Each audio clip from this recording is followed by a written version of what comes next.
There are three things I would never do when starting a Skool community. And if you are doing these things, it might be killing your engagement.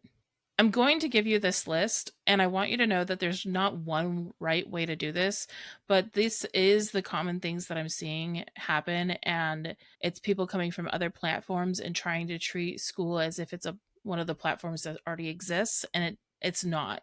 It is a totally different type of situation, and where if you do these three things, you probably are going to have low engagement or people that aren't logging back into Skool. So I'm going to go over these three things, and then you should be able to start working on your Skool community and avoiding these areas. The first one is never post like social media. So when we go to social media, it is us sharing from our standpoint with the world what's going on in our life or our thoughts, or it's almost as if we're speaking to other people or speaking at them, not speaking with them. So, with Skool communities, you really want it to be more of a feeling of with each other.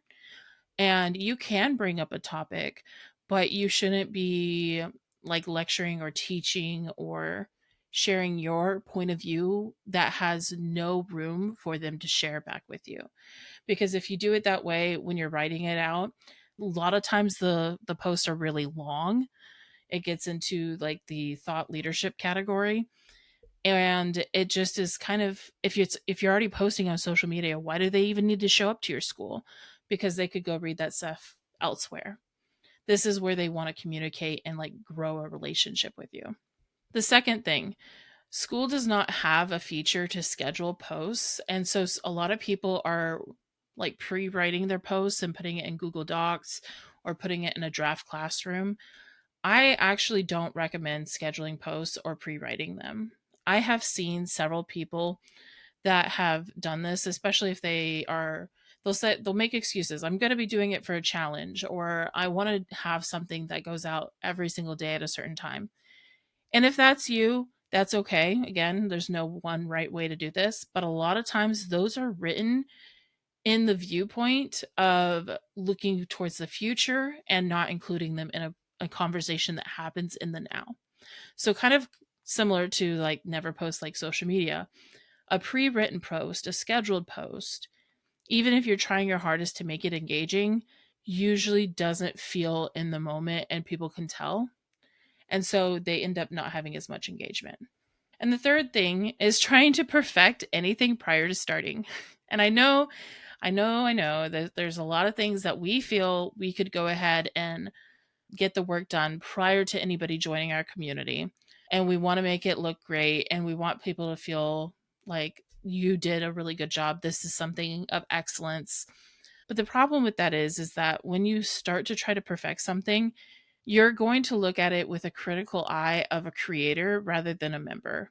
And you're also looking at it from a standpoint of they're here to just see what you've created for them rather than they're here to spend time with you and spend time with the other people.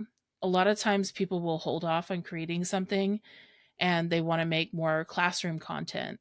They want to have more posts going out, and they want to have like they sometimes they'll invite a few members, and they want to figure out the engagement prior to more people joining, prior to inviting more people. But that's not how it's going to work. You need to start just inviting more people in and trying to communicate with them, because everything is going to change. What you think is going to work now in your school is going to be different than what it looks like in 6 months from now, because a community is not one of those things that you just build and create and it stands there forever. A community is a living thing. It's meant to have life inside of it. It's meant to change and adjust. It's like it starts out as your baby and it grows over time.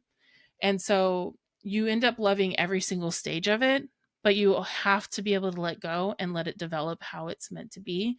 And when you allow it to be that way, and the people have more invested inside the community because they helped build it with you, you're going to see that this is going to be more engaging, more fun, and there's a lot less pressure on you. So don't perfect anything before you start.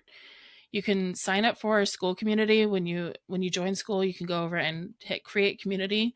You have the option for a $9 a month or a 99 for the pro plan. And I would recommend, if you've never done a business before, start off with a hobby community. so that you don't have the pressure to feel like everything has to be perfect. You don't have the pressure to feel like you have to create these great posts that are going to be engaging. Take the pressure off and just invite people to spend time with you. So that's what I would recommend, starting off with a $9 hobby community.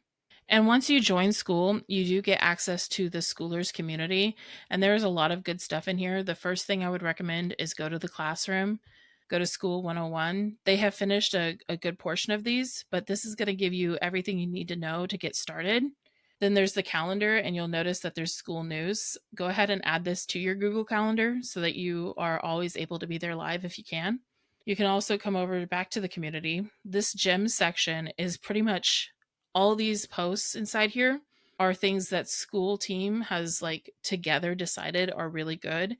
And this will give you so much knowledge and information on what people are doing and it's actually working.